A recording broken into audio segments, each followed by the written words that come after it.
You like my little whiteboard stand here that I got? Sweet, so let's kick this thing off. So 2024, what's up HTA fam?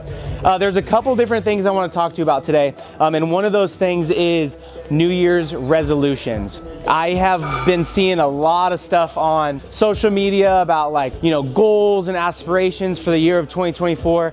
And there's even been some talk about, New Year's resolutions not being a good thing. I definitely see New Year's resolutions as being a positive thing. And that's because a lot of times you need to just kind of reset, make a reset. There's not a better time than the beginning of the year to kind of set some goals, reflect on what's been happening the last year or in your life, and then making changes. And so let's kind of dive into that. So first thing with a New Year's resolution is you want to self-reflect on what has been happening in the past or the past year or just in general in your life. And so being real with yourself and reflecting on what has been happening is really important. So you really want to attack what are your strengths? So what have you been doing that has improved your life and that you like what's going on in your life? What are your weaknesses? And then what are your actual values in life? And so once you break these things down, then you'll have a better picture of where to go from there. But a big thing in self-reflection is being real with yourself.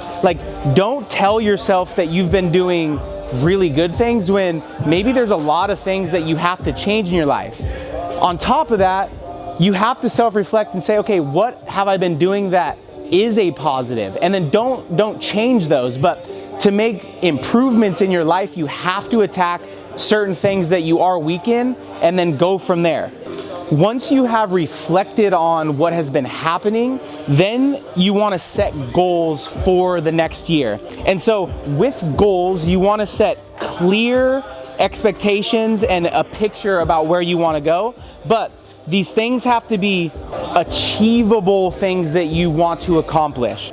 And so Andy McCloy, we were actually just messaging back and forth on Instagram, and he made a really good point. And he said, don't let the many keep you from the one. I really, really enjoyed this because at the beginning of the year, we say, I want to do this, and this, and same for me. I sat down just from a business standpoint and I said, okay, what can I do within my business to improve? And there was a huge list of things, but if I get so wrapped up in this whole list of things that I probably could be doing, I'm not gonna attack one by one what really needs to happen. So I really like that quote of don't let the many keep you from the one.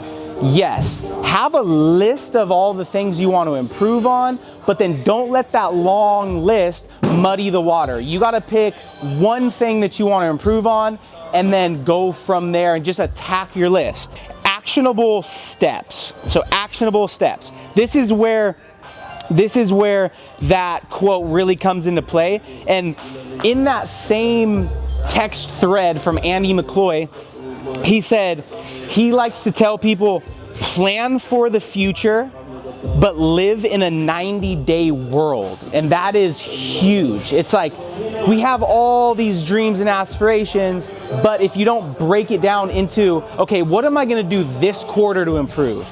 Then once you've gotten those things done in the quarter, move on to the next quarter and just attack your list as you go. So make actionable steps to accomplish your goals. That's really, really huge. Next, we have accountability. If you don't have ways to hold yourself accountable, as we move through the year, we're just gonna get lost in the swing of things. We're gonna get lost in life. And so, write down the things you wanna do, then take it step by step towards your goals and have ways to hold yourself accountable. So if that's journaling, if that's using apps to make sure you're checking things off the list, another really good thing that I have implemented in the past is having partners. So literally a couple days ago, I texted my really good buddy Micah and I was like, hey dude, what are we gonna do this year to improve, right? So I reached out to a buddy we set up a little thing where we're gonna message each other every Wednesday and every Sunday, and we're gonna tell each other what we have accomplished that week. We set a little game plan. We have a list of the things that we're going to send each other every single Wednesday and every single Sunday. So if you can find a friend or a family member that you know wants to improve this year, send them a text and get on the same page with them and say, okay, this is what I'm gonna send you. And it doesn't have to be bi-weekly. It can be every month you send them a text of what you've accomplished and what they have accomplished, right? And so you hold each other accountable to the goals that you have for the year. Now, with all of this, we understand there are going to be challenges in your life throughout the year. So let's say I message my buddy Mike and I'm like, dang, this week just probably wasn't my best week. That is okay. Don't get down on yourself for not accomplishing your goal that week, but the best thing to do is reflect and say, yeah, maybe I didn't accomplish the things I wanted to accomplish that week, but then start fresh and hit the ground running. Don't let the things that you didn't do leak to the next week. You have to be honest with yourself, like we've talked about, and if you haven't gotten the results that you want, say that is the end of that and start fresh. It's like when you start a nutrition program and you're crushing it, and then you go out at night, you have a couple of drinks or whatever it is, you eat cake, and that's completely fine. Don't let that ruin the process that you have accumulated through your goals. Let that be a sign to say, okay, sweet, I didn't do as good as I did last week, but now I'm going to catch right back up. Don't let it have the trickle effect into the next week. And then this is a really big thing. Celebrate your milestones. I am not good at that at all. I'm so busy all the time that I forget to celebrate the things I have accomplished. And I think that's a really big piece is don't get so wrapped up in like go, to then forget all of the things you have done that have influenced success in your life. And that's little things like reward yourself. Don't be afraid to stop and just like soak in the accomplishments. Even this last year, like as most HTA members and just people in the community know, we had a crazy year last year, right? We had some crazy things happen January 8th, which shut our building down, and it was definitely unfortunate. But then over the next couple months, we had to build the new facility. We had to just like revamp everything. And then even me, like I forgot to, once we built the new facility, I forgot to say, okay, celebrate that. I just kind of kept going to the next thing. But at the end of the day, you need to live in a 90-day world.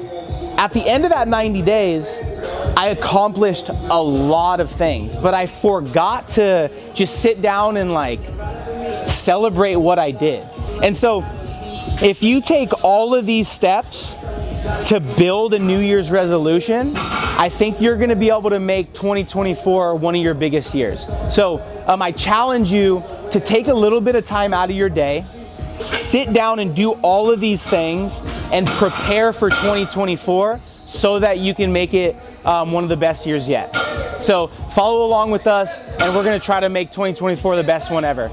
Let's go.